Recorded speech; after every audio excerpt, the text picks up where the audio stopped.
உலகெங்கிலும் இருக்கும் ரெட்ரோ ஆன்மீகம் நேயர்கள் அனைவருக்கும் வணக்கம். நான் உங்கள் ராம்ஜி. வருகின்ற மே மாதம் 19ஆம் தேதி நடக்கவிருக்கின்ற ராகு கேது பெயர்ச்சியைத்தான் நம்ம இப்போ பார்க்க போகிறோம்.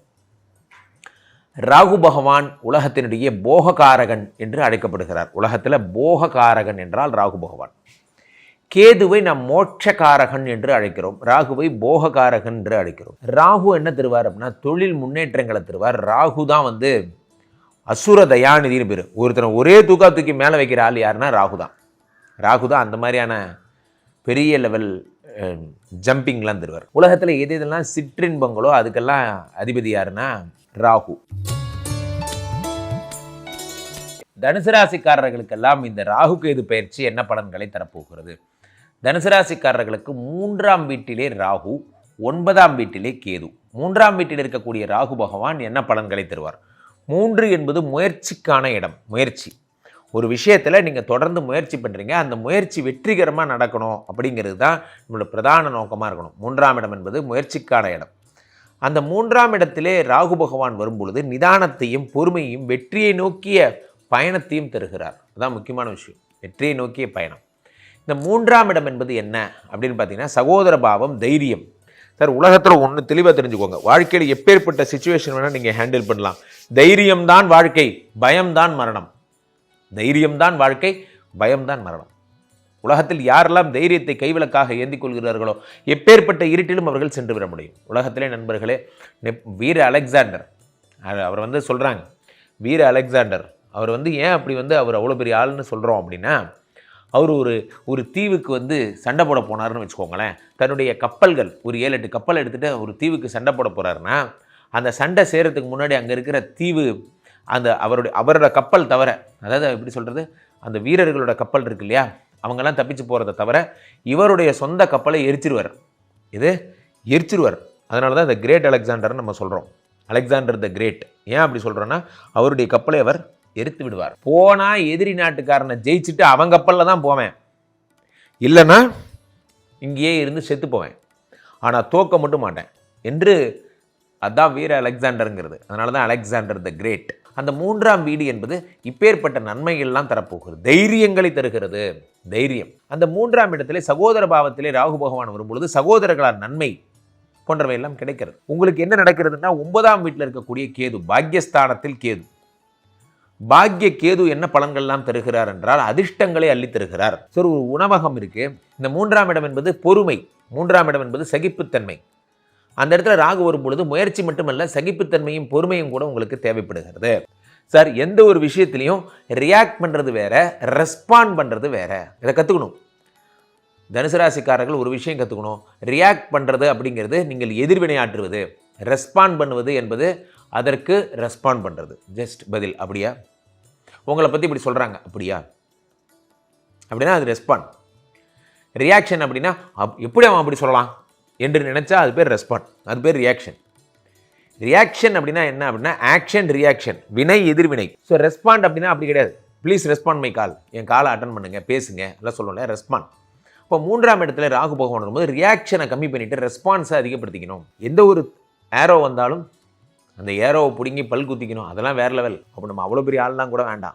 அந்த ஏரோ உங்கள் மேலே பாதிக்கப்படாமல் நகர்ந்துக்கணும். ஏன் ஏரோவை நீங்கள் ஏற்றுக்கிறீங்க? உங்கள் மேலே ஒரு பழிச்சொல்லை ஏன் ஏற்றுக்கிறீங்க? அப்படியே பழிச்சொல்லே சொன்னாலும் ரெஸ்பாண்ட் அப்படிங்களாங்க. சரி, காலம் பதில் சொல்லும், நன்றி, தொடர்ந்து பயணிப்போம், நன்றி, அவ்வளோதான். இதுக்கு பேர் தான் ரெஸ்பாண்ட். ரியாக்ட்னா என்ன, என்னை எப்படி ராணி அப்படி சொல்லுவேன் என்று சண்டை போட்டால் அது பேர் ரியாக்ஷன். ஏன்னா 3ஆம் வீடு என்பது உணர்ச்சி பூர்வமான இடம். அந்த இடத்துல ராகு பகவான் வரும்பொழுது தேவையில்லாமல் உங்களுடைய ஈகோ டச் ஆகும். ஏதோ ஒரு மீனிங்கில் என்னமோன்னு சொல்கிறாங்க, அது உங்கள் ஈகோ டச் ஆனதான் நீங்கள் நினச்சிக்கிட்டு நீங்களே எல்லாத்தையும் கெடுத்துக்கிறீங்க. உலகத்தில் ஒரே ஒரு விஷயம், இந்த 3 எழுத்து வார்த்தை ஈகோ அப்படிங்கிற ஒரு விஷயம் இருக்குது பார்த்தீங்களா, உலகத்தில் எல்லாத்தையும் கெடுத்துரும். உங்களுடைய வளர்ச்சி, முன்னேற்றம், உங்களுடைய நம்பிக்கை எல்லாத்தையும் எடுத்துரும் இந்த ஈகோ. ஈகோன்னா என்ன அப்படின்னா, நான் ஏன் உங்கள்கிட்ட கேட்கணும், நான் ஏன் உன்னை பார்க்கணும், நான் ஏன் உங்கள்கிட்ட சொல்லணும் என்ற எண்ணம். இது ஒட்டுமொத்த வளர்ச்சியும் தடுத்துரும். இந்த 3ஆம் இடத்துல வரக்கூடிய ராகு பகவான் உங்கள் மனசுக்குள்ளே என்ன பண்ணுறார் அப்படின்னா, ஒரு எண்ணத்தை உருவாக்குறார். நான் ஏன் இவன்கிட்ட போய் கேட்கணும், இவன்லாம் யார் எனக்கு என்ற எண்ணத்தை உருவாக்குவார். அழகாக எழுதுவார் வாலி, ஊக்குவிப்பவன் ஊக்குவித்தால் ஊக்குவிப்பவன் கூட தேக்குவிப்பான். அது எவ்வளோ பெரிய விஷயம் தெரியுமா? ஸோ சாதாரணமாக ஒரு விஷயம் பண்ணிகிட்டு இருக்கவங்க கூட நீங்கள் பெரிய ஆளாகிறதுக்கான எல்லா விதமான நன்மைகளும் உங்களுக்கு இந்த ஊக்கத்தில் இருக்கிறது. 3ஆம் வீட்டு ராகுவில் இருக்கிறது, கேதுவில் இருக்கிறது. ஸோ நல்ல விஷயங்கள் எல்லாத்தையும் கேளுங்க. தொடர்ந்து நீங்கள் ஒரு நாளில் எந்திரிச்சிங்கன்னா காலிலேருந்து நைட் வரைக்கும் நல்லதை மட்டுமே கேளுங்க. 9ஆம் வீட்டில் வரக்கூடிய கேது 6 தாண்டிய பயணங்களை உண்டாக்குவார். கர்நாடகா போகிறது, ஆந்திரா போகிறது போன்ற 6 தாண்டிய பயணங்கள் எல்லாம் உங்களுக்கு இந்த கேது பகவான் உண்டாக்குகிறார். பக்கத்து ஊர், நமக்கு வந்து கண்டம் விட்டு கண்டம் தான் போக முடியல, ஸ்டேட்டு விட்டு ஸ்டேட்டாவது போகலாம் போன்ற எண்ணங்களை உண்டாக்குவார். அதே மாதிரி இந்த ராகு பகவான் என்ன எண்ணங்களை உருவாக்குகிறார் என்றால், உங்களுக்கு வரக்கூடிய முயற்சியில் பெரிய வெற்றிகளை தருகிறார், தைரியத்தை தருகிறார். ஆகையினாலே தனுசு ராசிக்காரர்கள் பெரிய வெற்றியெல்லாம் அடைய போகிறீங்க. தொடர்ந்து முயற்சி பண்ணுங்க. தனுசு ராசிக்கு 3வது வீட்டில் கும்ப ராசியில தான் சனி பகவானுடைய பெயர்ச்சி. 4வது வீட்டில் மீன ராசியில் இந்த சனி பகவான் 2024க்கு அப்புறம் 25வது வருஷம் இப்போ பெயர்ச்சி ஆயிருக்காரு. இதுதான் இடையூறல், இதுதான் நஷ்டம், பல விரயம், பொருள் நஷ்டம், பல நஷ்டத்தை காணுகின்ற தனுசு ராசிக்கு இந்த வருஷம் யோகம். புது புது புது புது ப்ராஜெக்ட்லாம் உங்களுக்கு ஓகே ஆகும். மண்ணு வாங்குவீங்க, மாளிகை கட்டுவீங்க. அரசு சம்பந்தப்பட்ட வேலை செய்கிறவங்களுக்கு பல இடையூறுகள் அலைஞ்ச உங்களுக்கு இந்த வருஷம் யோகம். ஏதாவது சட்ட சிக்கல், ஏதாவது வம்பு தும்பு வழக்குகள் தனுசு ராசியில் இருந்திருந்தா இந்த வருஷம் சுபிக்ஷமாக வாழக்கூடிய தருணம் உண்டு. மாற்றம் ஏற்படும். சனி பகவான் வீட்டில் தான் ராகுவோடைய பெயர்ச்சி. வெளிநாடு வெளி தேசத்துக்கு உண்டான ஒரு பிஸ்னஸ்ஸு, ஆன்லைன் பிஸ்னஸ்ஸு, அரசு சம்பந்தப்பட்ட அதிகார தோரணையான வேலை செய்யக்கூடியவங்களுக்கு இந்த வருஷம் ஸ்டாரு. ஏதாவது கேஸு இருந்தால் கூட அந்த கேஸு கூட ஜெயிக்கக்கூடிய தருணம் உண்டு. இருந்திருந்தாலும் தனுசு ராசி ஒரு ஆண் ராசி. தனுசு ராசிக்கு அதிபதி குரு பகவான். பல இடையூறுகளையும் கணவன் மனைவிக்குள்ள கருத்து வேறுபாடுல பிரிஞ்சிருக்கக்கூடிய தன்மையும் தனுசு ராசிக்கு உண்டு. ஒரு ஆணா பிறந்திருந்தா மனைவியை விட்டு விலகி இருக்கணும், ஒரு பெண்ணா இருந்தா கணவனை விட்டு விலகி இருக்கணும். ஆன்மீக ஈடுபாட்டில் ஒரு சித்தரை தேடி மகானை தேடி அலைஞ்சுக்கிட்டு இருக்கக்கூடிய தன்மையும் உண்டு. கடவுளே இல்லை அப்படின்னு சொல்லி மதம் மாறக்கூடிய நேரங்காலங்களும் தனுசு ராசிக்காரங்களுக்கு தான் உண்டு. இருந்திருந்தாலும் சனி பகவானுடைய பார்வை விட்டு விலகிடுச்சு. உன் குலதெய்வம் பக்கத்துணையா இருக்குது. கணவன் மனைவி கருத்தோட சேர்ந்து வாழுங்க. பிரிஞ்சவங்க ஒன்று சேருங்க. தொழில் நஷ்டம் வேற ஏதாவது நஷ்டமா இருந்தால் அனுசரணையா போங்க. போனீங்கன்னா முன்னோர் சொத்து உங்களுக்கு வரும், மூத்தோர் சொத்து வரும், தாய் தகப்பன் சொத்து கூட உங்களுக்கு உச்ச நிலையில் வரக்கூடிய நேரங்காலங்களும் உண்டு. இடையூறுகளையா அதிகமாக சந்திச்சிருந்த தனுசு ராசியோடைய அன்பர்களுக்கு 2025 சனி பகவானும் குருவுடைய வீட்டில் தான் பெயர்ச்சி. சட்டம் படித்தவங்க, அட்வொகேட்டுங்க, காவல்துறையில் இருக்கிறவங்களுக்கு உயர் பதவி, சட்டம் படித்தவங்களுக்கு இன்னும் உயர் பதவி, பல அட்வொகேட்டுங்கள் கிளைண்ட்டுங்க நிறைய வரக்கூடிய நேரங்காலங்கள் இதுதான். உங்களுக்கும் அரசியல் சூட்சமும் இருக்கு. அரசியலில் பிரகாசிக்கக்கூடிய அனுகிரகமும் தனுசு ராசிக்கு உண்டு. உங்களுடைய வாய்ப்பு அரசியலில் பிரகாசிக்க போகுது. சூப்பர் ஜாதகம் தனுசு ராசி தான். மகத்தான செய்திகள் தேடி வரக்கூடிய நேரம் உண்டு. மாற்றங்கள் ஏற்படும். தனுசு ராசி அன்பர்கள் அனைவருக்கும் சுபிக்ஷம், ஐஸ்வர்யம், கடாட்சியம் கிடைக்க வடபழனி ஆண்டவனுடைய அனுகிரகம் எல்லாருக்கும் பரிபூர்ணமாக கிடைக்கணும். ராகு கேதுவுடைய பேச்சு ஒரு வாழ்க்கையில் உச்சத்தில் நிலைமையை கொண்டு வரக்கூடியது, ஒரு தன்மை உடையது. வீடு நிலம் வாங்கக்கூடிய தன்மைகள், யோகங்கள் அடைக்கக்கூடியது. இந்த லாட்டரியிலலாம் காசு அடிக்கணும்னு எதிர்பார்த்துருப்பாங்களா, அதெல்லாம் ராகுவோடைய தன்மை தான். இப்படி யோகங்கள் தரக்கூடிய ராகுவோடைய தன்மை ஜாதகத்தில் உல்டாவா போச்சுன்னா நீங்கள் ராகுன்னு சொல்லக்கூடிய காளி தேவியை வழிபடணும், இல்லைன்னா துர்கா மாதாவை வழிபடணும். வரக்கூடிய தேதிங்களில் ராகு காலத்தில் முக்கியமாக வெள்ளிக்கிழமை 10-12 ராகு காலம், ஞாயிற்றுக்கிழமை 4 to 6 ராகு காலம்லாம் உங்களுக்கு பலன் கொடுக்கும். ஜாதகத்தில் ராகு பகவான் கெட்டு போச்சுன்னா வீணான விரயத்தை கொடுக்கும். சனி பகவானுடைய குணாதிசைகள் அப்படியே ராகுக்கு இருக்கும். இன்பத்தையே அள்ளி கொடுக்கும். கடைசியில் தரட்டி கேட்டால் விட்டு கொடுத்துரும். பல பிரச்சனைகளை உள்ளடக்கி வீணான விவாதத்தில் வீணான வம்பு தும்பு வழக்கில் சந்திக்க வைக்கக்கூடியது ராகு தான். ஒரு மனுஷனுடைய ஒரு வீட்டுடைய பொருளை அபகரிக்கிறதும் ஒரு மனுஷனை கொலை களவு ஒரு குடும்பத்துக்கு செய்கிறதும் ராகு தான். புத்திசாலித்தனமாக தெளிவாக நடந்துக்கிட்டு போகணும்.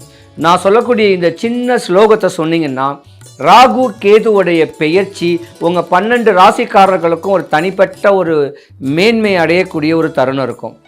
அந்த மந்திரத்தை சொல்கிறேன். இன்பமே செய்யும் ராகு கேது பகவானே, அன்பால் நான் உன்னை அடிப்பணிவேன், என்பால் நான் அடைந்த துன்பங்கள் போய் இருள் அகற்றி தூய நலம் திகழ எனக்கு இன்றே தருவாய் அருள். ராகு கேது பகவானே போற்றின்னு டெய்லி இவர் மந்திரம் சொல்லுங்க. உங்களுக்கு நல்லதையே செய்யக்கூடியவர் தன்மைதான் ராகு பகவான். ராகு பகவான் ஒரு ஜாதகத்தில் கெடுதல் கொடுத்தாலும் மற்ற 2 பெயர்ச்சியும் உங்கள் ஜாதகத்தில் யோகத்தை கொடுக்கும். 2025 12 ராசிக்காரங்களுக்கும் உச்ச நிலை, மேன்மை நிலை, அவங்கவுங்களுடைய ஆசைகள் தேவைகள் பூர்த்தியாகக்கூடிய தன்மை உடையக்கூடிய நேரம் 2025. தெளிவாக எம்பெருமான வழிபடுங்க. டைம் கிடைச்சா வடபழனி முருகனை வந்து வழிபடுங்க. உங்கள் குறைகள் எல்லாம் போகும். சிவாய நம. தனுசு ராசி நேயர்களே, பெரிய ராஜயோகம் ஆரம்பம். எதுக்கு ஆரம்பம்? எப்போதுமே நீங்கள் வெற்றிக்குரிய பாதையில் தான் போயிட்டுருக்கீங்க. இப்போ ஒன்றும் கெடுதல் இல்லை. ஏன்னா 3ஆம் இடத்துல அருமையாக ராகு பகவான் உட்காந்துருக்காரு. இந்த 4ஆம் இடத்துல இருக்கும்போது ரொம்ப சின்ன சின்ன தொந்தரவுகள் இருந்தாலும் கூட அந்த ராகு வந்து 3ஆம் இடத்துக்கு வரும்போது பெரிய வெற்றிகளெல்லாம் உங்களுக்கு கிடைக்கும். எந்த கவலையும் பட வேண்டியதில்லை. நீங்கள் நினைத்தது நடத்த முடியும். வம்பு வழக்கு கோர்ட்டு கேஸு எந்த பிரச்சனையும் இல்லை. வாகன யோகம் உண்டு, தாயினால் சுகம் உண்டு, அனைத்து நன்மைகளும் பெறுவீர்கள். என்னங்க அந்த அளவுக்கு பெரிய ப்ளஸ் பாயிண்ட் வந்து ராகு வந்து உங்களுக்கு தனுசு ராசிக்காரங்களுக்கு கொடுக்குறாரு. பண வருவாயில் கொஞ்சம் சுணக்கம் ஏற்படும். வர்ற பணத்தை நீங்கள் செலவு பண்ணிக்கிட்டே இருப்பீங்க. அதனால் கொஞ்சம் பார்த்து செலவு பண்ணுங்கள். சகோதர சகோதரிகளுக்கு எப்படி இருக்குன்னா ரொம்ப பிரமாதமாக இருக்குது. இளைய சகோதர சகோதரிகள் அவர்களுக்கு காதல் திருமணம் கைகூடி வரும். திருமண வாழ்க்கை ரொம்ப சிறப்பாக இருக்கும். அவங்க எடுத்த காரியங்கள் பெரிய வெற்றியை கிடைக்கும். எந்த விஷயத்திலையும் தோல்வி இல்லை. ஆனால் கொஞ்சம் குழப்பமாகவே இருப்பாங்க. அம்மாவுக்கு எப்படி இருக்குது? அம்மா வெளிநாடு போகிற யோகங்கள் இருக்குது. நீங்கள் படிப்புக்காக வெளிநாடு போகிற யோகங்கள்லாம் இருக்குது. வாகனம் வாங்குகிற யோகங்கள் இருக்குது. பழைய வண்டியை மாற்றிட்டு புதிய வாகனம் வாங்குகிற யோகங்கள்லாம் உங்களுக்கு ரொம்ப சிறப்பாக இருக்குது.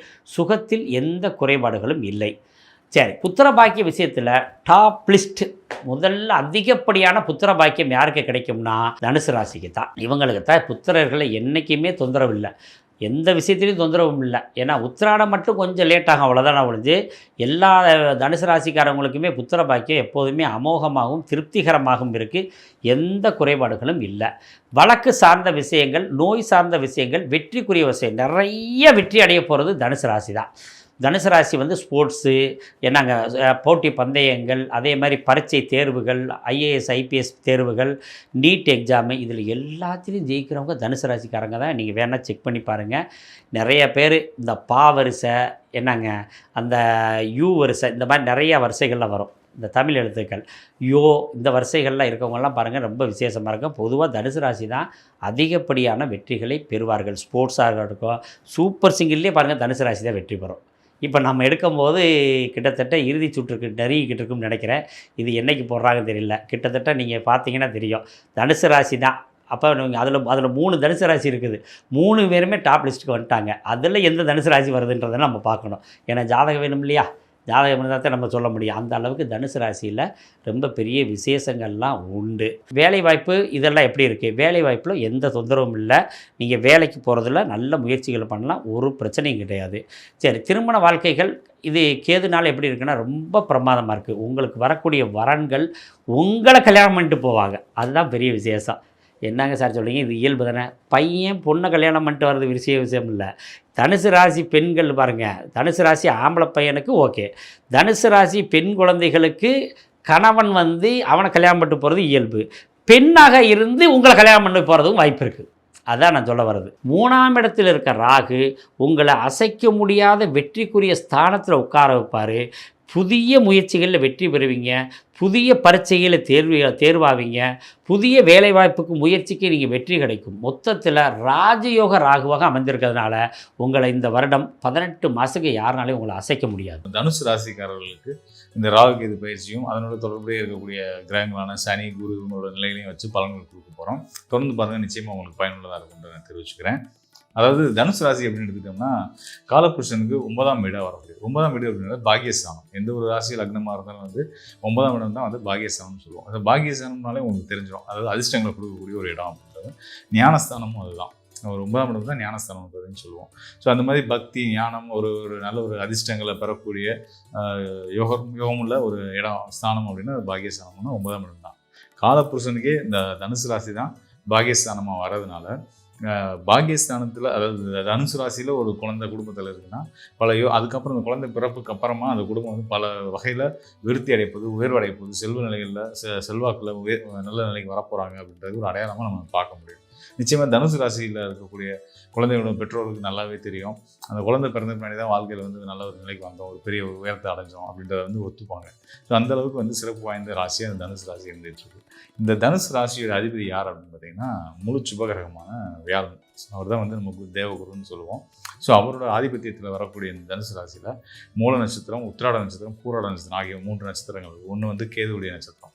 ஸோ இந்த கேதுவுடைய நட்சத்திரமான மூல நட்சத்திரத்தில் பிறக்கக்கூடிய தனுசு ராசிக்காரர்கள் மிகுந்த ஆய்வு மனப்பான்மை கொண்டவர்களாக இருப்பாங்க. எந்த ஒரு விஷயத்தையும் தீர அலசி ஆராய்ஞ்சு அதில் இருக்கக்கூடிய நுட்பங்களையும் வந்து நுட்பங்களை அணுகி பார்த்து அப்படி தான் வந்து எந்த ஒரு விஷயத்தையும் அக்செப்ட் பண்ணிப்பாங்க, ஏற்றுக்குவாங்க. அதுக்கப்புறம் தான் மற்றவங்கள்ட்ட கொண்டு போவாங்க. அதே மாதிரி உத்திராட நட்சத்திரத்தில் பிறந்தக்கூடிய தனுசு ராசிக்காரர்கள் வந்து பார்த்திங்கன்னா ரொம்ப நியாயமும் நேர்மையும் உண்மையும் கிட்டத்தட்ட இந்த சிம்ம ராசிக்காரர்கள் சூரியனுடைய தொடர்புடைய ராசியிலேயே அந்த நட்சத்திரம்லேயே அந்த உத்திராட நட்சத்திரம். ஸோ இப்படிப்பட்ட உத்திராட நட்சத்திரத்தில் பிறந்தவங்க வந்து நீதி நேர்மைக்கு கட்டுப்பட்டு நியாய தர்மத்துக்கு கட்டுப்பட்டு நடக்கக்கூடியவங்களாக இருப்பாங்க. பிதிர்வழி ஆதாயங்களை பல நல்ல வகையில் அடையக்கூடியவங்களாக இருப்பாங்க. நிச்சயமாக வந்து அரசு பணிகள்லையும் பெரிய உயரங்களுக்கு, பெரிய செல்வாக்கு மிக்க பதவிகளையும், அரசு பணிகளை தாண்டி கௌரவ பொறுப்புகள்லையும் வந்து வரக்கூடியவங்களாம் இந்த தனுசு ராசிக்காரர்கள் இருந்துட்டு இருப்பாங்க. இதில் வந்து இன்னும் குறிப்பாக வந்து பார்த்திங்கன்னா இந்த பூராட நட்சத்திரக்காரர்கள் இது வந்து இன்னும் ஸ்பெஷல். எதனால அப்படின்னு கேட்டிங்கன்னா, இந்த ராசி வந்து ராசியோட அதிபதி யாருன்னு கேட்டிங்கன்னா தேவகுருவான வியாழன். இந்த பூராட நட்சத்திரம் வந்து யாரோட நட்சத்திரம்னு கேட்டிங்கன்னா அசுர குருவான சுக்கிரனுடைய நட்சத்திரம். இந்த ரெண்டுக்குமே வந்து ஆகாது. தேவகுருவும் அசுரகுருவும் ஒன்றுக்கு எதிர்நிலையில் இருக்கக்கூடியவங்க, கருத்து முரண் நிறைய கொண்டவங்க. ஆனால் 2 பேருமே வந்து ஆச்சாரியார்கள், 2 பேருமே வந்து பரிசுத்தமான ஒரு கிரகங்கள், புனிதத்துவம் கொண்ட ஒரு ஒரு பாசிட்டிவிட்டியை கொடுக்கக்கூடிய ஒரு ஆச்சாரமான கிரகங்களாக இருந்துட்டு இருக்காங்க. அதனால தான் 2 பேர்த்தையும் வந்து சுக்கிரனையும் குருன்னு சொல்லுவோம், வியாழனையும் குருன்னு சொல்கிறோம்.